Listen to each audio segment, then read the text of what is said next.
दोस्तों, credit score हम सब लोगों की फाइनेंशियल हिस्ट्री बताता है और कहीं ना कहीं हम सब लोगों की फाइनेंशियल एलिजिबिलिटी भी।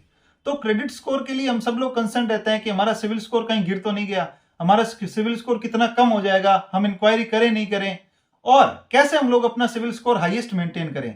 तो मैं सी उत्तम मोदी लेकर आया हूं कुछ पैरामीटर्स जिसके थ्रू आप लोग अपना क्रेडिट स्कोर 800 प्लस मेंटेन कर सकते हैं। तो चलिए शुरू करते हैं हमारा आज का ये वीडियो। देखिए, क्रेडिट स्कोर अगर आप लोगों का अच्छा है तो कहीं ना कहीं आप सब लोगों का लोन लेने में बड़ी आसानी होती है, हम सब लोग जानते हैं और हम सब लोग कंसर्न भी रहते हैं कि हमारा क्रेडिट स्कोर कहीं गिर ना जाए। वहीं साथ साथ अगर क्रेडिट स्कोर अच्छा है तो जो लोन लिया है उस पर रेट ऑफ इंटरेस्ट कहीं ना कहीं आपके क्रेडिट स्कोर पर भी डिपेंड करता है।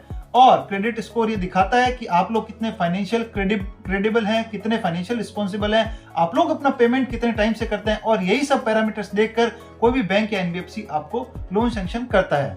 तो जानते हैं कि कौन कौन से पैरामीटर्स हैं जो आपको क्रेडिट स्कोर बढ़ाने या घटाने में कहीं ना कहीं इंपैक्टफुल रहते हैं। वीडियो शुरू करने से पहले मैं एक डिस्क्लेमर देना चाहूंगा कि जो सिविल है वो अपना क्रेडिट स्कोर का पैरामीटर जो है वो कहीं शेयर नहीं करता है, बट ये जो वीडियो बनाया गया है वो बड़ी रिसर्च के बाद, बड़े क्रेडिट कार्ड्स, लोन्स और सिविल स्कोर्स को एनालिसिस करने के बाद बनाया गया है। और ये पैरामीटर्स आपको हेल्प करेंगे कि आप अपना सिविल स्कोर कैसे 800 प्लस या मैं कहूं मैक्सिमम जो है बना सकते हैं।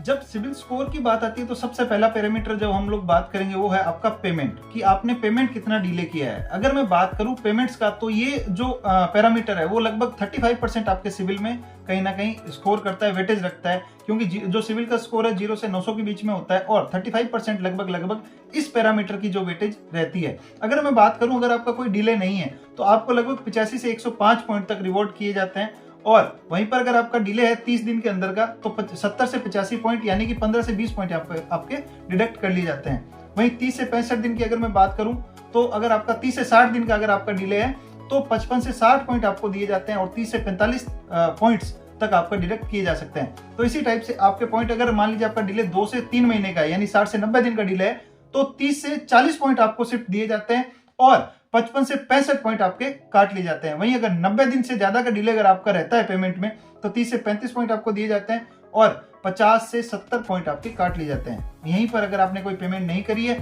तो आपके 65 से 75 पॉइंट तक डिडक्ट किए जा सकते हैं। और यहाँ पे अगर मैं एक डिस्क्लेमर देना चाहूँ तो ये जो चीजें हैं वो सिविल के क्रेडिट ब्यूरो के जो पैरामीटर्स है उनसे सिमेट्रिकल मैं नहीं कह सकता कि भी हर जगह सेम रहेगी, क्योंकि क्रेडिट ब्यूरो जो है वो अपनी पॉलिसी जो है क्रेडिट रेटिंग देने की शेयर नहीं करता।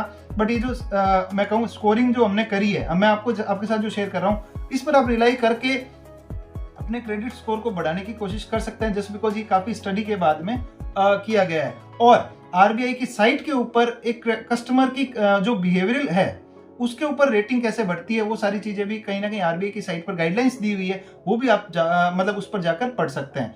वहीं पर अगर मैं बात करूं, अगर आपने पेमेंट डिले कर दिया है लेकिन बाद में उसको डिलेड पे कर दिया है, ठीक है, तो वो एक आपकी हिस्ट्री बन जाती है। या मान लीजिए आपने पे नहीं किया है तो वो आपकी एक हिस्ट्री बन जाती है। तो अगर अब मैं अगला पैरामीटर बात करूं वो है आपकी डिले पेमेंट की हिस्ट्री के बारे में, एडवर्स रिमार्क के बारे में। अगर आपके एडवर्स रिमार्क कोई नहीं है तो यहाँ पर आपको 90 से 105 पॉइंट दिए जाते हैं। अगर आपकी हिस्ट्री के अंदर एडवर्स रिमार्क 4 महीने के अंदर का यानी 0 से 4 महीने के एडवर्स रिमार्क है तो आपको 30 से 40 पॉइंट आपको दिए जाते हैं, ओनली 30 से 40 पॉइंट आपको दिए जाते हैं और 60 से 75 पॉइंट आप लोगों के काट लिए जाते हैं। वहीं 4 से 8 महीने का अगर डिले है आपका तो सॉरी एडवर्स हिस्ट्री है आपकी तो 40 से 50 पॉइंट आपको दिए जाते हैं। 8 से 12 महीने का है तो 50 से 60 पॉइंट आपको दिए जाते हैं। और जैसे जैसे ये हिस्ट्री, एडवर्स रिमार्क की हिस्ट्री पुरानी होती जाएगी आपकी स्कोरिंग जो है वो बढ़ती जाएगी। वहीं पर अगर आपकी हिस्ट्री 2 साल पुरानी हो चुकी है एडवर्स रिमार्क की तो 70 से 80 पॉइंट आप लोग इसमें मैं कहता हूं अचीव कर लेंगे और 20 से 25 पॉइंट का कहीं ना कहीं आपको डिडक्शन यहाँ पर देखना पड़ेगा। अब मैं अगर बात करूं, मान लीजिए आपके ऊपर कोई बैंकरप्सी केस है तो 45 से 60 पॉइंट सीधा सीधा डिडक्ट कर लिए जाते हैं। और जो हमने ऊपर पहले 2 पैरामीटर बताए मैंने, ठीक है, उसके अंदर भी अलग अलग लेवल पर आपके पॉइंट्स जो है वो कहीं ना कहीं काटे जाते हैं। तो 45 से 60 पॉइंट तो केस के ऊपर डायरेक्टली आपके कहीं ना कहीं डिडक्ट कर लिए जाते हैं। ये वेरी कर सकता है डेटा, बट कहीं ना कहीं अगर मैं अगले पैरामीटर की बात करूं अब तो अगला पैरामीटर है अपना यूटिलाइजेशन। कितना यूटिलाइजेशन आइडल होना चाहिए, कितना यूटिलाइजेशन मैं करूं तो मेरा स्कोर बढ़ जाए, तो यही हम लोग बात करने वाले हैं अगर मैं बात करूं, अगर आपका कोई रिकॉर्ड नहीं है, मतलब पास्ट में आपने कोई लोन लिया था, रीपे कर दिया, दैट्स इट, अभी आपके पास में कोई वो नहीं है, क्रेडिट फैसिलिटी नहीं है, तो आपको 105 से 115 तक पॉइंट दिए जाते हैं। वहीं पर अगर आपके पास क्रेडिट फैसिलिटी अवेलेबल है, इंक्लूडिंग क्रेडिट कार्ड्स ऑल्सो, तो अगर आप उसको यूज नहीं करते हैं तो आपको 165 से 190 पॉइंट तक दिए जाते हैं। वहीं पर अगर आपका यूटिलाइजेशन 1 से 9% या बोलूं 1 से 10% तक है, तो आपको 240 से 265 पॉइंट, यहाँ पर हाईएस्ट पॉइंट है ये कि 240 से 265 पॉइंट तक आपको दिए जाते हैं। और वहीं पर अगर मैं बात करूं 10 से 19% तक अगर आपका यूटिलाइजेशन है, तो आपको 200 से 225 पॉइंट तक आपको यहाँ पर दिए जाते हैं। अगेन अगर मैं बात करूं, आपका यूटिलाइजेशन 20 से 30% के बीच में है, 20 से 29%, 20 से 30% के बीच में, तो 240 से 265।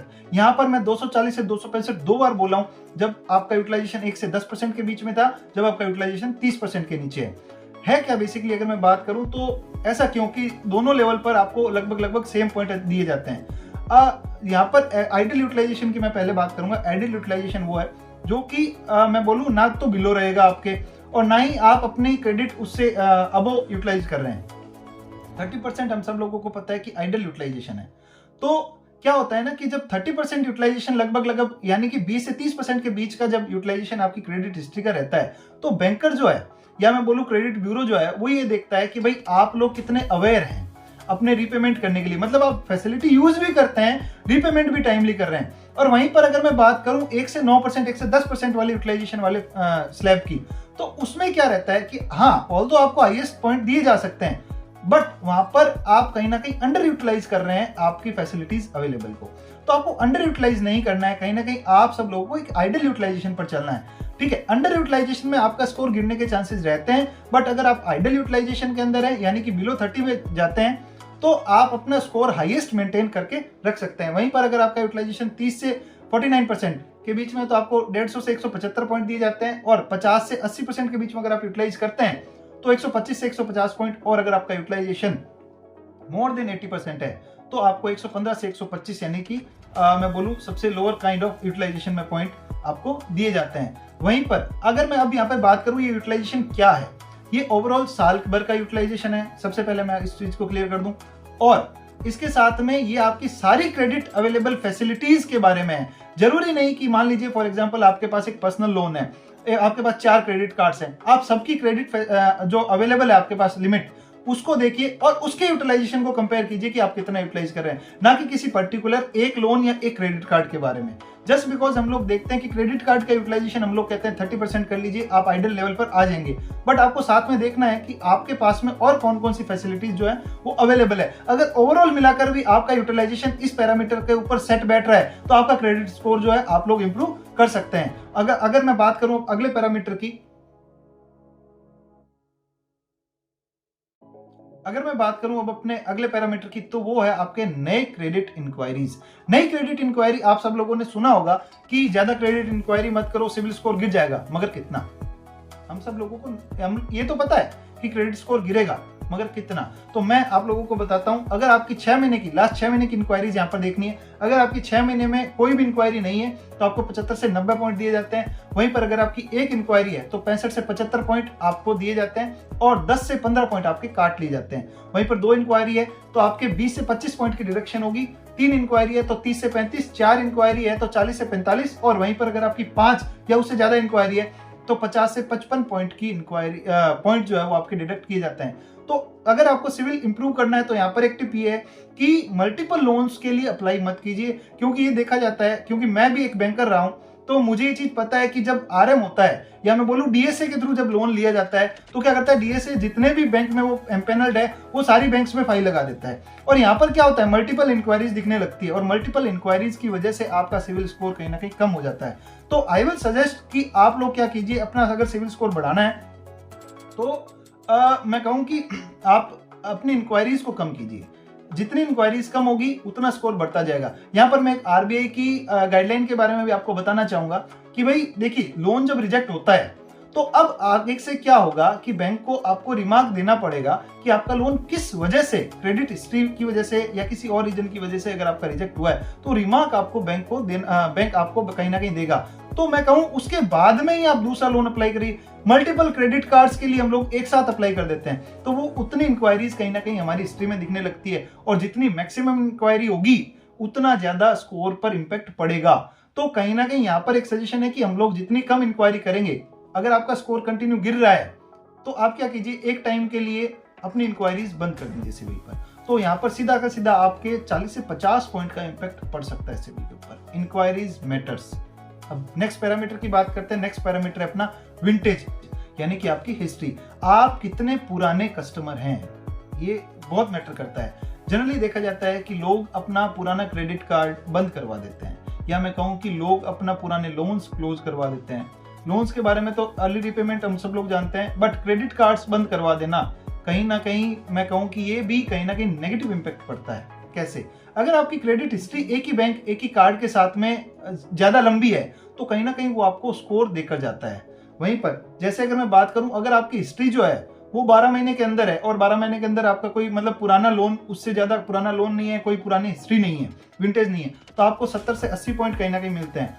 अगर आपकी हिस्ट्री 2 साल तक की है तो आपको 80 से 90 पॉइंट दिए जाते हैं। वहीं पर अगर आपकी हिस्ट्री 3 साल पुरानी है तो आपको 90 से 105 पॉइंट तक दिए जाते हैं। वहीं पर अगर आपकी हिस्ट्री 4 साल पुरानी है तो आपको 105 से 110 पॉइंट दिए जाते हैं। तो आप देख रहे हैं कैसे कैसे अगर हिस्ट्री बढ़ रही है तो हमारा स्कोर भी कहीं ना कहीं बढ़ता रहता है। वहीं पर अगर आपकी हिस्ट्री एक ही बैंक के साथ 5 साल या उससे भी पुरानी है तो आपको 125 से 140 पॉइंट तक दिए जा सकते हैं। यहाँ पर इसलिए मैं कहना चाहूंगा कि अपने पुराने क्रेडिट कार्ड्स को बंद मत करवाएं, पुराने क्रेडिट कार्ड्स को यूज करें आइडल यूज तक। आइडल यूज हमने पहले डिस्कस कर लिया, तो उसकी हिस्ट्री जैसे जैसे बढ़ती जाएगी, एक तो आप यहाँ पर विंटेज बढ़ा रहे हैं एक ही बैंक के साथ में कार्ड्स को यूज करके, और वहीं पर एक आइडल लेवल पर जाकर हमने जो पहले पैरामीटर डिस्कस किया था उसके थ्रू आप लोग अपना स्कोर बढ़ा रहे हैं। यहाँ पर आप अपनी विंटेज के थ्रू स्कोर बढ़ा रहे हैं। तो कहीं ना कहीं इस टाइप से आप लोग पुराने क्रेडिट कार्ड को बंद मत करवाएं, पुराने क्रेडिट कार्ड को थोड़ा बहुत यूज करें आइडल लेवल पर और उसका पेमेंट टाइमली करें,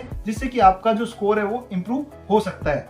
अगर अगले पैरामीटर की मैं बात करूं तो वो है आपका क्रेडिट प्रोडक्ट्स। आप कितने टाइप के प्रोडक्ट्स यूज करते हैं। हाँ जी, ये मैटर करता है। मान लीजिए मैं कार लोन भी यूज कर रहा हूँ, मैं होम लोन भी यूज कर रहा हूँ, मैं क्रेडिट कार्ड भी यूज कर रहा हूँ, मैं ओडी भी यूज कर रहा हूँ, पर्सनल लोन भी यूज कर रहा हूँ, मल्टीपल काइंड ऑफ लोन्स मेरे सिविल पर चल रहे हैं। बट यहाँ पर बात ही आती है कि मैं उनका पेमेंट कैसे कर रहा हूँ। हम सब लोग देखते हैं कि लोन से दूर रहना चाहिए, हम सब लोग ये चीज कहते हैं कि भाई लोन से दूर रहना चाहिए, मगर कितना दूर रहें, क्योंकि जितने ज्यादा प्रोडक्ट्स हम लोग यूज करेंगे तो उतना ज्यादा इंपैक्ट हमारे सिविल पर कहीं ना कहीं मैं बोलूं पड़ता है, क्योंकि हम उसका रीपेमेंट टाइमली कर रहे हैं। तो यहाँ पर क्रेडिट रेटिंग एजेंसीज, बैंक्स ये देखता है कि जो कस्टमर है वो कितना रिलायबल है, क्योंकि कस्टमर जो है वो टाइमली पे कर रहा है, लोन भी ले रहा है, पे भी कर रहा है, एलिजिबिलिटी भी कहीं ना कहीं कस्टमर की है, तभी उसको लोन मिल रहा है। ठीक है, तो 5 से ज्यादा प्रोडक्ट अगर आपके पास हैं और आप उसको यूज कर रहे हैं तो आपको 75 से 90 पॉइंट तक दिए जाते हैं। वहीं अगर आपके पास 4 प्रोडक्ट हैं तो 65 से 70 पॉइंट, 75 पॉइंट तक आपको दिए जाते हैं। 3 प्रोडक्ट अगर आप यूज कर रहे हैं तो 55 से 65 पॉइंट आपको डेफिनेटली यहाँ पर कहीं ना कहीं मिलते हैं। 2 प्रोडक्ट यूज कर रहे हैं तो 45 से 55 पॉइंट्स। एक सिंगल प्रोडक्ट, जैसे मान लीजिए फॉर सिंपल मैं एक क्रेडिट कार्ड यूज कर रहा हूँ तो 35 से 45 पॉइंट, और मैं मान लीजिए कोई भी प्रोडक्ट फिलहाल यूज नहीं कर रहा तो मुझे 25 से 35 पॉइंट की रेंज तक रखा जाता है। तो इस टाइप से बेसिकली अगर मैं बात करूं तो 5 पैरामीटर्स को यूज करके आप अपनी क्रेडिट फैसिलिटी को कहीं ना कहीं एलिजिबिलिटी को बढ़ा सकते हैं, क्रेडिट स्कोर को बढ़ा सकते हैं। आप सब लोगों को करना क्या है, बेसिकली इन पैरामीटर्स को देखना है, आपका स्कोर कहाँ गिर रहा है, आप कहाँ पे गलती कर रहे हैं, इन सब चीजों का एनालिसिस कीजिए। मैं ये ब्रीफ जो है कहीं ना कहीं आपके लिए है कि भाई आप कैसे अपनी गलतियों को क्रेडिट हिस्ट्री में मैं बोलूं कि नोट करके आप अपना क्रेडिट स्कोर बढ़ा सकते हैं। बाकी अगर मैं बात करूं सिविल स्कोर को और इंप्रूव कैसे किया जाए, मान लीजिए आपका नेगेटिव एडवर्स रिमार्क है सिविल के अंदर और उस वजह से आपका सिविल जो है वो बहुत ज्यादा कम हो चुका है, तो उसके लिए मैं एक सेपरेट वीडियो में बात करूंगा। तो ये था हमारा आज का भी ये video. Thank you so much for watching this video. अगर आपको वीडियो अच्छा लगता है तो डेफिनेटली शेयर कीजिएगा अपने दोस्तों के साथ ताकि वो भी अपना क्रेडिट स्कोर इंप्रूव कर पाए। Thank you so much.